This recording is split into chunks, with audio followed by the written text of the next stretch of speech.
عبداللہ بن علا بن زبیر نے بیان کیا، انہوں نے بیان کیا کہ میں نے بصر بن عبید اللہ سے سنا، انہوں نے ابو ادریس سے سنا، کہا کہ میں نے عوف بن مالک رضی اللہ عنہ سے سنا، آپ نے بیان کیا کہ میں غزوہ تبوک کے موقع پر نبی کریم صلی اللہ علیہ وسلم کی خدمت میں حاضر ہوا۔ آپ اس وقت چمڑے کے ایک خیمے میں تشریف فرما تھے۔ آپ صلی اللہ علیہ وسلم نے فرمایا کہ قیامت کی 6 نشانیاں شمار کر لو، میری موت، پھر بیت المقدس کی فتح، پھر ایک وبا جو تم میں شدت سے پھیلے گی جسے بکریوں میں طاعون پھیل جاتا ہے، پھر مال کی کثرت اس درجے میں ہوگی کہ ایک شخص 100 دینار بھی اگر کسی کو دے گا تو اس پر بھی وہ ناراض ہوگا،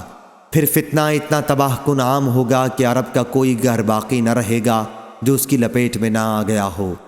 پھر صلح جو تمہارے اور بنی الاصفر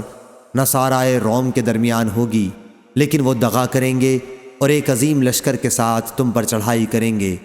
اس میں 80 جھنڈے ہوں گے اور ہر جھنڈے کے ماتحت 12,000 فوج ہوگی، یعنی 9,60,000 فوج سے وہ تم پر حملہ آور ہوں گے۔ صحیح بخاری حدیث نمبر 3176۔